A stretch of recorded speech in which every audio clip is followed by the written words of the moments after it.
कुत्ता हर दिन रोज गरीब सब्जी वाले को भौंकता था। एक दिन असलियत पता चली तो सबके होश उड़ गए। सुबह के ठीक 6 बजे थे। पुरानी दिल्ली की संकरी गलियों में एक हल्की सी धुंध फैली थी, जैसे रात अभी पूरी तरह नहीं गई हो। आसमान नीला गुलाबी हो रहा था और बिरड़ियों की चहचहाहट सुनाई दे रही थी। लेकिन इस शांति को तोड़ते हुए एक आवाज आई, लकड़ी के पहियों की खटपटाहट। रामू आया था। उसका नाम इतना ही था, रामू। कोई सरनेम नहीं, कोई स्टेटस नहीं, सिर्फ एक नाम और एक ठेला गाड़ी। वह रोज सुबह 6 बजे निकलता था, अपनी जर्जर ठेला गाड़ी को धकेलते हुए गली की उसी संकरी पगडंडी से। गाड़ी पर सब्जियां होती थीं, प्याज, टमाटर, आलू, मूली, सब कुछ मौसम के हिसाब से, पर सब कुछ सस्ता और ताजा। वह रामू गरीब था, बहुत गरीब। उसकी पुरानी झुग्गी, उसके फटे कपड़े, उसके बांस की खड़ाऊं, सब कुछ उसकी गरीबी की गवाही देते थे। लेकिन हर दिन जब रामू इसी गली में अपनी गाड़ी लेकर आता, तो एक ही चीज उसकी सुबह को खराब कर देती थी। कुत्ता, एक बड़ा काला गुस्सैल दिखने वाला स्ट्रीट डॉग। उसके कंधे पर लंबे बाल, उसकी आंखों में गहरा गुस्सा। ऐसा लगता था जैसे यह कुत्ता सिर्फ रामू के आने के लिए ही इंतजार कर रहा हो। जैसे ही रामू गली में घुसता, वह कुत्ता गरजने लगता। हाँ हू हू, भौं भौं भौं। उसके दांत दिखाई देने लगते थे, उसकी पूंछ सीधी हो जाती थी और वह बस रामू पर टूट पड़ने के लिए तैयार रहता था। गली के लोग कहते थे, भाई रामू, तू इसे देख, तेरे पीछे क्यों पड़ा है ये जानवर? क्या तूने इसे कभी खाना नहीं खिलाया या फिर कोई बुरा काम किया है? रामू हमेशा एक कमजोर सी मुस्कान के साथ जवाब देता, क्या पता साहब, कुछ तो दर्द होगा बेचारे में, या फिर किसी बात की वजह से गुस्सा हो। लेकिन अंदर से रामू डरता था, बहुत डरता था। हर सुबह जब वह यह कुत्ता देखता तो उसका दिल तेजी से धड़कने लगता। कभी कभी जब कुत्ता ज्यादा आक्रामक हो जाता तो रामू अपनी गाड़ी को तेजी से आगे बढ़ा देता, यह सोचकर कि शायद आज वह कुत्ता उसे काट ही लेगा।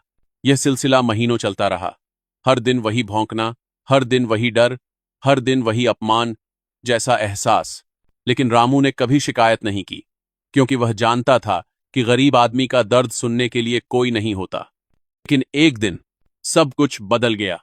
रामू उसी दिन की तरह सुबह 6 बजे आया, ठेला गाड़ी को धकेलते हुए उसी संकरी गली में घुसा। पर इस बार मौन था, कुत्ते की भौंकने की आवाज नहीं थी। रामू हैरान रह गया।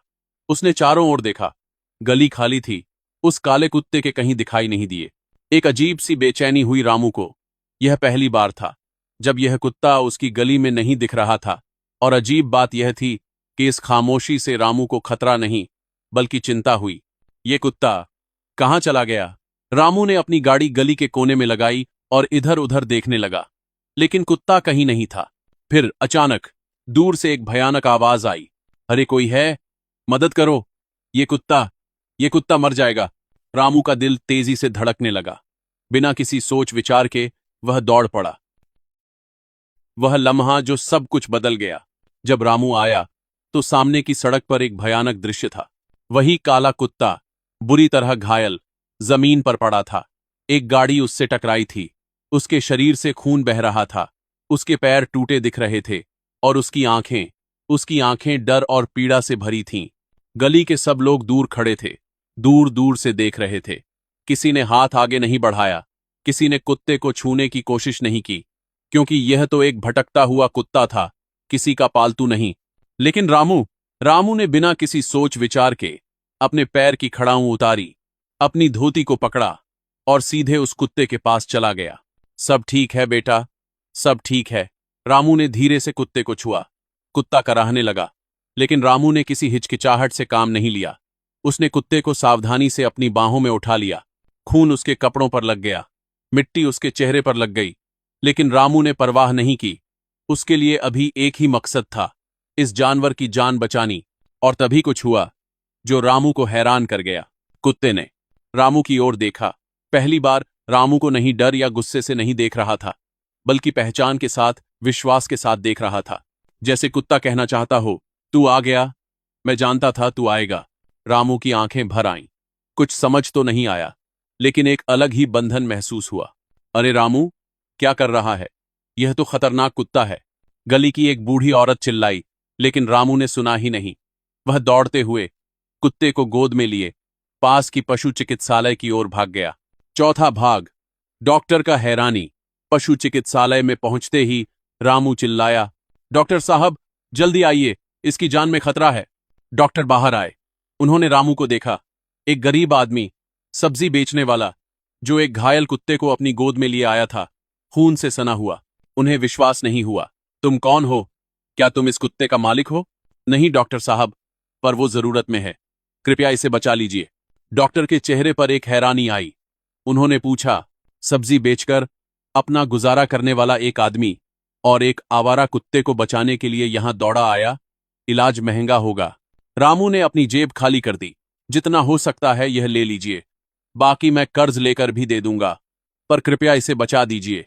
डॉक्टर ने कुत्ते को देखा, फिर रामू को देखा, और फिर कुछ ऐसा महसूस किया जो उन्हें सालों में महसूस नहीं हुआ था, असली इंसानियत। ठीक है, मैं इसे बचा दूंगा। 10 दिन की प्रतीक्षा। 10 दिन बीत गए। रामू हर दिन सुबह अपनी सब्जियों की गाड़ी लेकर निकलता, लेकिन उसका एक हिस्सा हमेशा पशु चिकित्सालय में रहता। दोपहर को वह अपनी आय का ज्यादातर हिस्सा कुत्ते के इलाज के लिए देता। कभी कभी जब वह अपनी पूरी आय भी लगा देता तो डॉक्टर उसे कहते, रामू, तू मेरी कड़ी मेहनत की गवाही है। 10वें दिन कुत्ता ठीक हो गया। उसके पैर में प्लास्टर चढ़ा था, लेकिन वह चल सकता था। उसकी आंखें अब पीड़ा से भरी नहीं, बल्कि जीवन से भरी थीं। डॉक्टर ने रामू को बुलाया। रामू, तेरे कुत्ते को अब घर ले जा सकते हैं। रामू की खुशी का ठिकाना नहीं रहा, लेकिन जब वह कुत्ते को गाड़ी पर बैठाने लगा तो डॉक्टर ने पूछा, ये कुत्ता तेरे पास रहेगा? रामू ने एक फीकी हंसी दी। डॉक्टर साहब, मेरी झुग्गी तो मेरी छाया के लिए भी काफी नहीं है, पर मैं इसे यह नहीं बताऊंगा। और फिर कुछ ऐसा हुआ जिसने सब कुछ बदल दिया। जब कुत्ता लड़खड़ाते हुए खड़ा हुआ तो उसकी आंखें सीधे रामू पर पड़ीं, और वह सीधे रामू के पैरों के पास बैठ गया। फिर एक अलग ही बात हुई। कुत्ते ने अपनी गर्दन को एक तरफ झुकाया, जैसे कुछ दिखाना चाहता हो। रामू को कुछ अलग ही लगा। उसने नीचे झुका, और तभी उसकी आंखें फटी रह गईं। कुत्ते की गर्दन पर एक पुराना जंग लगा हुआ कॉलर था, और उस पर अभी भी पढ़ा जा सकने वाली उभरी हुई लिपि में लिखा था, शेरा, प्रॉपर्टी ऑफ मोहनलाल। रामू की सांसें रुक गईं। मोहनलाल, मोहनलाल, यह नाम रामू के लिए एक बैरी जैसा था।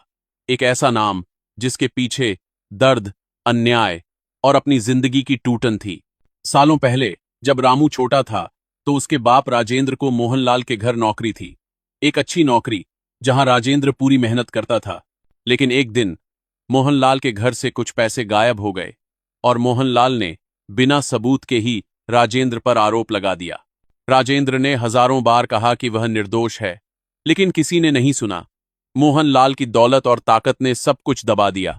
राजेंद्र को जेल जाना पड़ा, और वहीं जेल में उसकी मौत हो गई।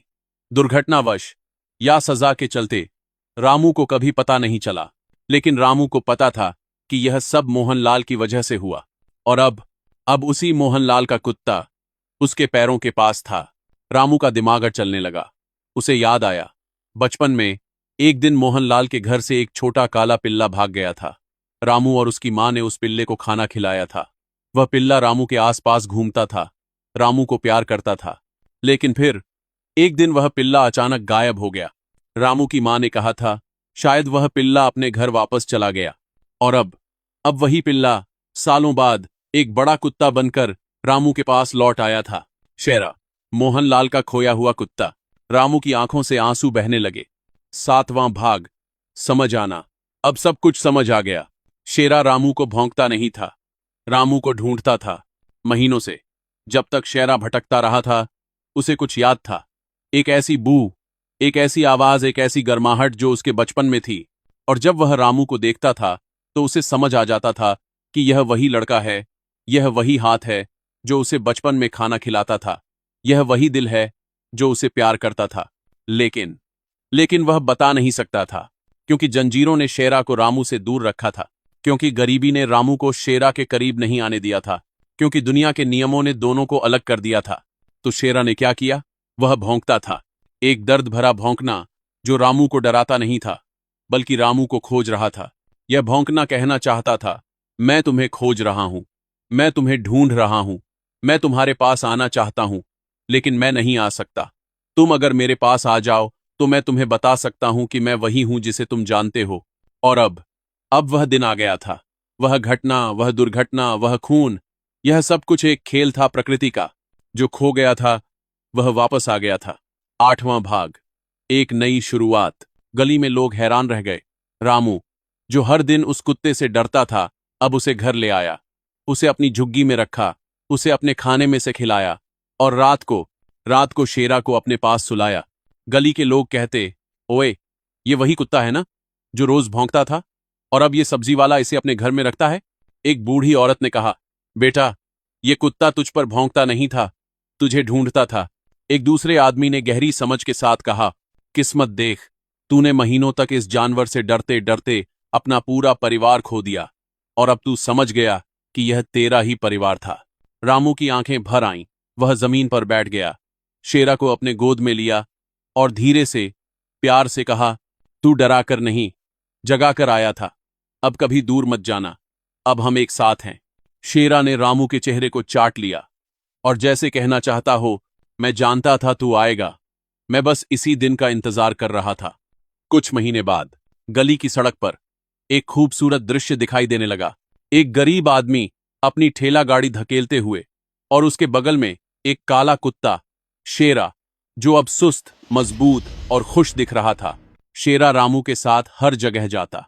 हर दिन सुबह 6 बजे गली में निकलते वक्त वह रामू के बगल में होता और जब रामू सब्जियां बेचता तो शेरा उसकी गाड़ी के पास बैठा रहता।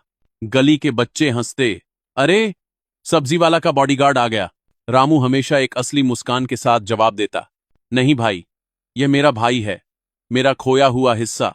और शेरा को अब वह भौंकना नहीं होता था जो डराता था, अब वह सिर्फ खुशियों की भाषा बोलता था। एक दिन एक अमीर आदमी गाड़ी के पास रुका। उसने देखा शेरा को और हैरान रह गया। ये कुत्ता, ये तो मोहनलाल का शेरा है, उसे सालों पहले खोज दिया था, कहां से मिल गया? रामू ने शांति से कहा, साहब, कुछ रिश्ते प्यार से बंधे होते हैं, पैसों से नहीं। यह कुत्ता मेरा था और हमेशा मेरा ही था, बस जेल में था। दोस्तों, यह कहानी हमें सिखाती है कि कभी कभी जो हमें डराता है वही हमें पहचानता भी है। अक्सर हम जीवन में ऐसी घटनाओं को समझ नहीं पाते। एक कुत्ता जो हमें भौंकता है वह हमें काटना नहीं चाहता, वह हमें खोज रहा होता है। एक बार की चोट असल में प्यार की पुकार होती है और हमें कुत्ता बनाना किसी ही संचल को कर दी है लग रहा है। और जब सच्चाई सामने आती है तब समझ आता है कि वक्त आने पर वही अपनापन, वही पुरानी पहचान इंसानियत को जगह देती है। शेरा और रामू की कहानी हमें याद दिलाती है कि रिश्ते कभी खत्म नहीं होते, वे बस समय के परीक्षण से गुजरते हैं।